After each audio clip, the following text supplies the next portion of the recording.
Fathur Rabbani ini isinya rangkaian ceramah, rangkaian nasihat dari Syekh Abdul Qadir Jailani. Nah, cuma kita ambil yang bagian cinta-cinta. Jadi dicomot yang bagian yang kita butuhkan. Yo, kalau bahasa penelitian kita melakukan framing. Kita frame yang bagian mahabbah, bagian cinta.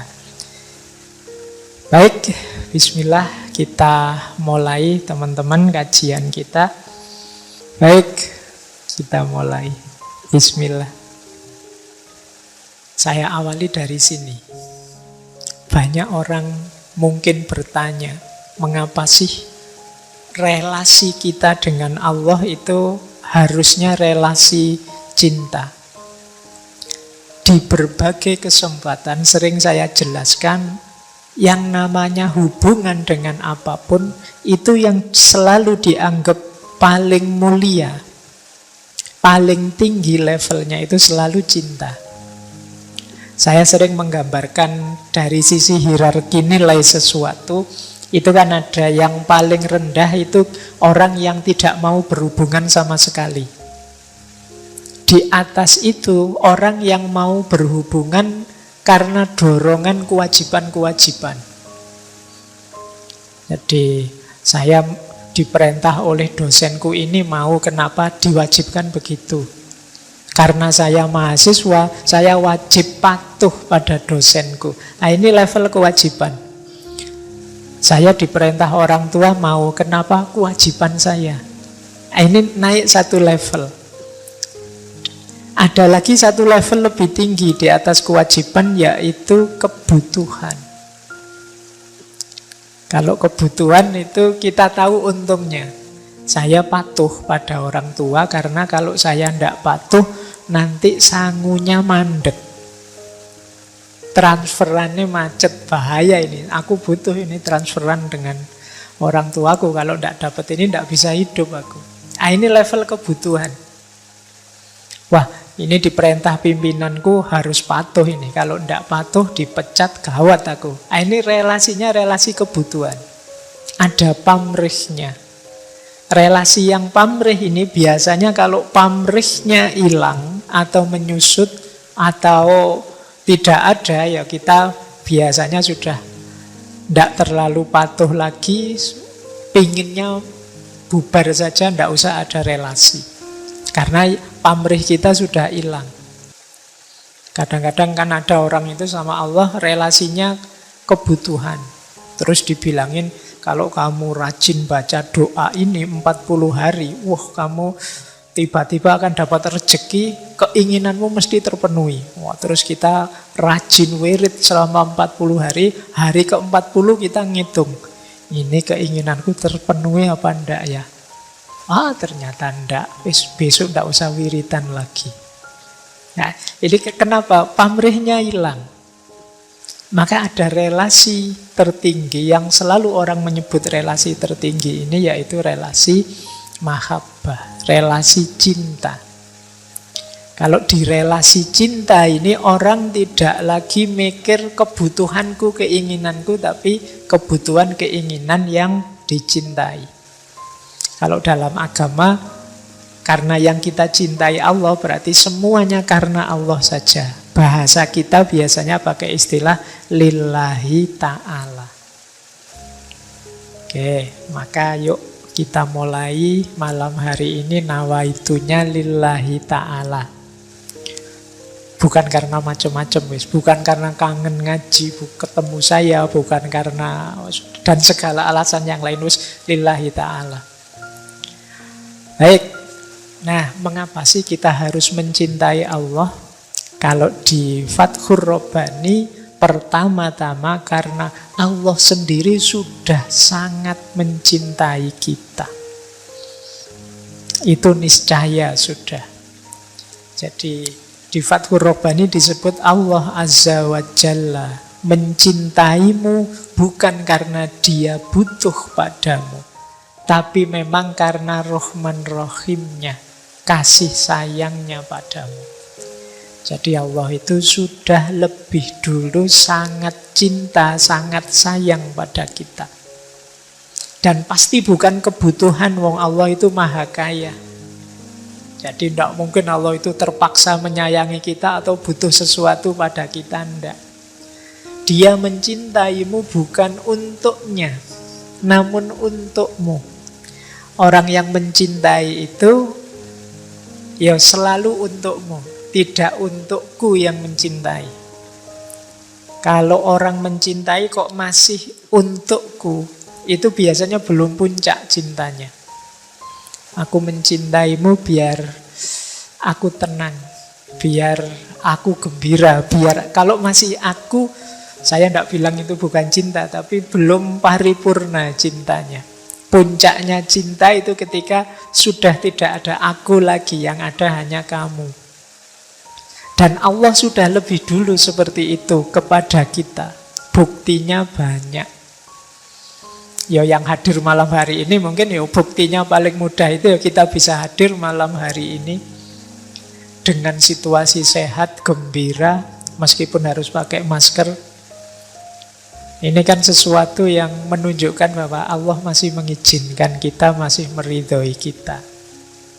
Nah, ini bukti cintanya Allah pada kita. Jadi, mengapa sih kita harus mencintai Allah itu? Ya karena pertama-tama Allah sudah sangat mencintai kita. Sangat tidak pantas, sangat tidak adab kepada orang yang sangat mencintai kita kok kita cuek, kok kita tidak peduli, kok kita membalasnya asal-asalan. Bahkan Allah itu ingin kita sapa minimal sehari 5 kali misalnya, contoh. Itu pun kita juga asal-asalan menjalankannya. Allah menyapa kita dengan berbagai macam peristiwa. Bahkan 2 tahun ini kita diingatkan oleh Allah. Diberi sedikit-sedikit ujian, bencana. Semoga setelah 2 tahun teman-teman paling tidak ada progres lebih dekat dengan Allah, lebih cinta pada Allah. Kalau tidak, kemungkinan kita salah kelola menghadapi ujian Allah yang namanya pandemi kemarin. Nah, jadi dia mencintaimu bukan untuknya, namun untukmu. Dia mencintai kalau engkau taat padanya. Bukan karena apa-apa, tapi karena manfaatnya akan kembali pada dirimu. Jadi apapun yang diperintahkan oleh Allah nanti kembalinya pasti pada kita. Karena itu hendaklah engkau segera menghadap pada yang mencintaimu. Ini hati-hati ya memaknai segera menghadap. Wah, berarti saya harus menghadap berangkat ke rahmatullah ini Pak. Tidak begitu maksudnya. Jadi maksudnya apa? Yuk hidupmu itu mungkin kemarin-kemarin madepnya kemana-mana. Ada yang madepnya pada kuliahnya, ada yang madepnya pada target-target duniawi apa, ada yang madepnya macam-macam. Tapi sekarang yuk kita menghadapnya satu-satunya kepada Allah saja. Segala urusan dunia yang lain kita jadikan kendaraan untuk kita menghadap dan menuju Allah. Nah ini nasihat dari Syekh Abdul Qadir Jailani. Dan mari kita berpaling dari apapun atau siapapun yang mencintaimu untuk kepentingannya. Awas jangan keliru, mungkin selain Allah ada banyak yang lain yang rasa-rasanya mencintaimu. Tapi kamu tidak sadar bahwa yang lain yang mencintaimu itu punya beragam pamrih. Yang ketika pamrihnya hilang, cintanya juga hilang. Satu-satunya cinta sejati padamu yang tidak hilang itu cintanya Allah. Kalau Allah hilang cintanya padamu bisa bencana buat kita, habis kita. Senakal apapun kita, bahkan sejak zaman Nabi Adam sampai akhir zaman ini itu kan berbagai kenakalan manusia kita temui, tapi toh Allah tetap memberi banyak fasilitas anugerah pada kita. Maka dari paragraf yang pertama ini, paling tidak Syekh Abdul Qadir Jailani menyadarkan kita bahwa yuk mari kita berusaha mencintai Allah, karena sesungguhnya Allah sudah lebih dulu sangat cinta pada kita. Oke, ini untuk menyadarkan kita pertama-tama ya, biar tidak terpaksa mencintainya. Karena tidak mungkin orang kok mencintai dengan terpaksa.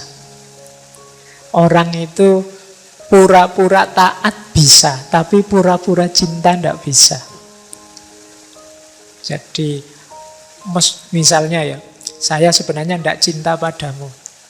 Saya tak pura-pura cinta saja. Pura-pura cinta itu kan mungkin mulutnya ngomong cinta atau perilakunya menunjukkan cinta, tapi hatinya tidak. Loh, kalau hatinya tidak itu kan tidak ada nilainya.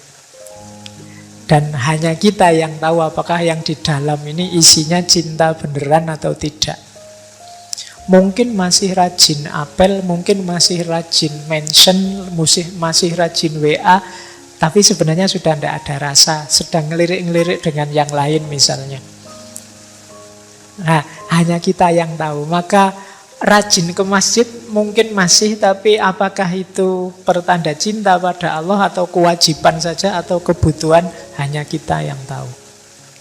Makanya upaya menuju cinta ini hanya kita yang tahu. Apakah relasiku dengan Allah ini sudah relasi yang jenisnya cinta atau sekedar kewajiban saja.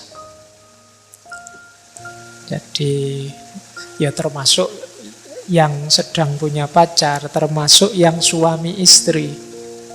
Ya ini kan kewajiban saya sebagai suami. Kalau masih ada tuntutan-tuntutan kewajiban-kewajiban, ya levelnya masih belum tinggi.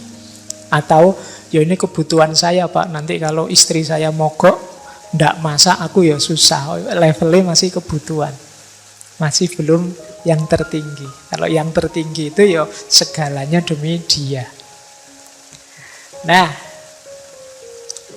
tahapan-tahapan. Kalau tadi kita sudah diyakinkan menuju relasi terbaik yang namanya cinta, tangga-tangganya harus kita lewati.